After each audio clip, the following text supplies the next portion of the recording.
So I'm in New York City and I'm going to the Beach Vanguard to hear George Cable's story. It's going to be really exciting. When I was a college student, undergraduate, I came to New York and went to Beach Vanguard. I was young and calm, very naive, as I am now, but I was really impressed by the whole atmosphere, ambience, and I'm not really an expert on jazz, but I do like the genre, and I do appreciate the way musicians come and just play it.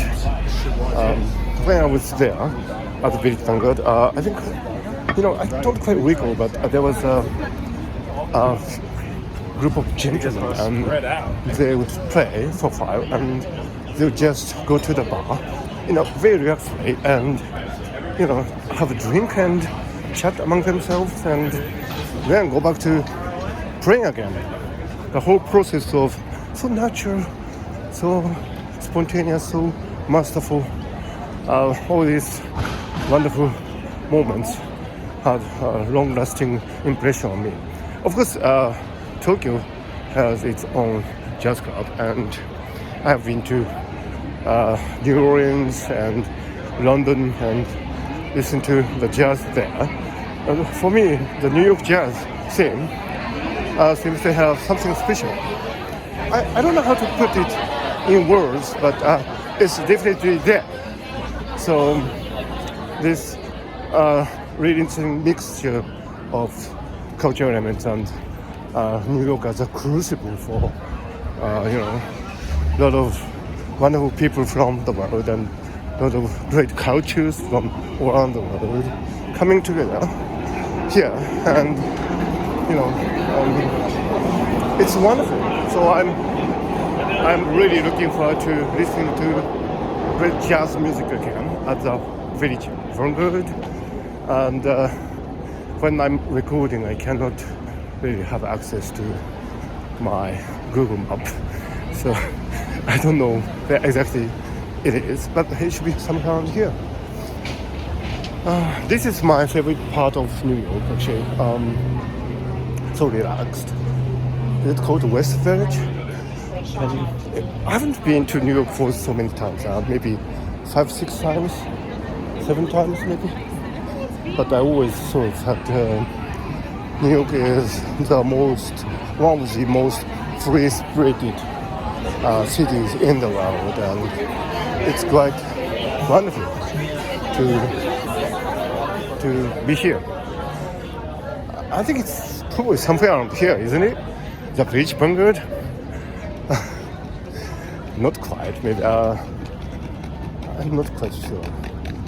It should be somewhere. I found it. The Village Vanguard. I found it. Great. Memories are so strange. I haven't been here for probably more than a couple of decades. I mean, more than 20 years, I think. I haven't been here. So, I don't have detailed memories, but when you come here, you do have some glimpse into your own past, and the brain is a time machine, and when you move around in the world, you move around in temporal dimensions too. And there it is, the Beach Vanguard. I think there was a place called Top of the Village, was it? Or Beach Gate? Another jazz club in this area.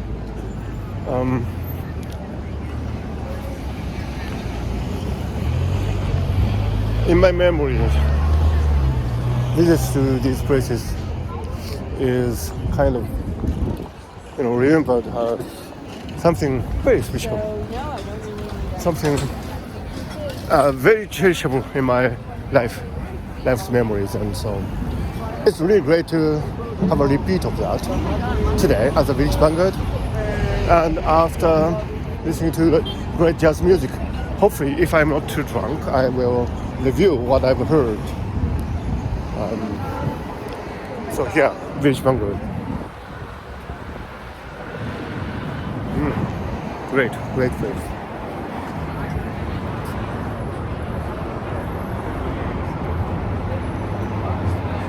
Oh, I'm inside Village Vanguard now.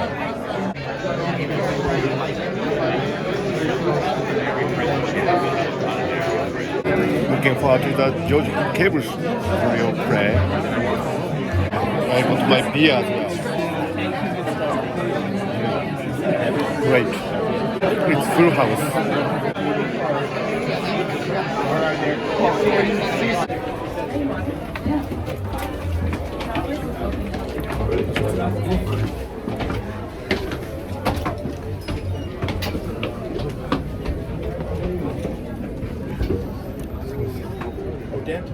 Just finished.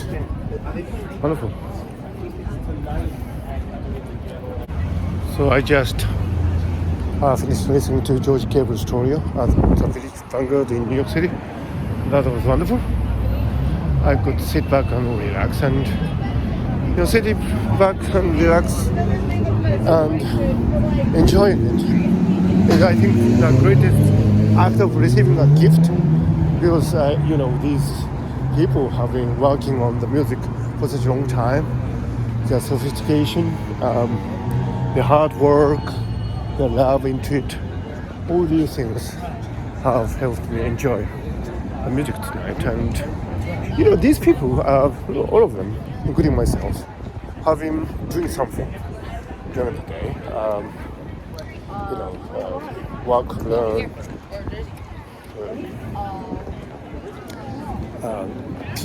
collaborating with people, and I'm doing it. Shut up. people, innocent people.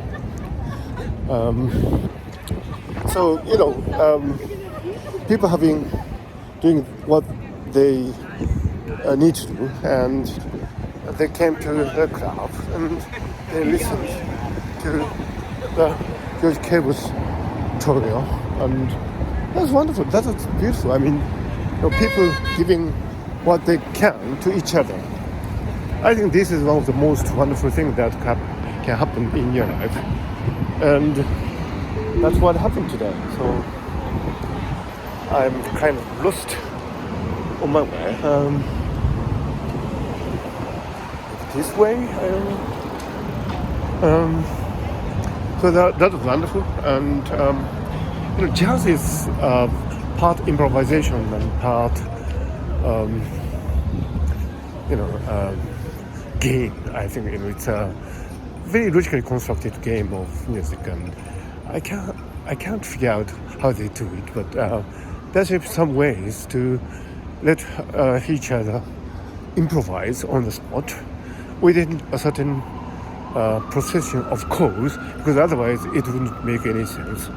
So it's a really sophisticated game of an interplay of instruments, and part spontaneous, part regulated, but always listening to each other. And that made me think if it is possible to kind of emulate it on artificial intelligence, and I doubt it.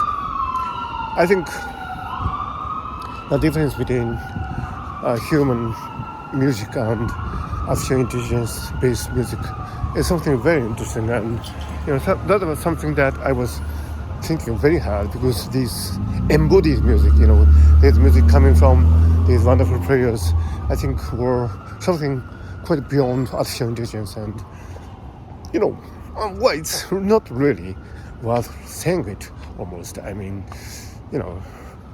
these musicians are different from AI, machine-based music, and it goes almost without saying, but it's kind of difficult to pin it down where the difference is. And for me, the whole session was moments of inspiration. I was glad that I was alive, and I think great music is when you feel that you're glad that you are alive. That's a hallmark of great music, or indeed any art. And at the village Vanguard, I already had an encounter with a great art. I was glad that I was alive, and I thank the three gentlemen who played the instruments for giving me this moment of happiness and pleasure and inspiration and a lot of discovery. I will do my duties, what is due for me from tomorrow, because I was really invigorated by the music.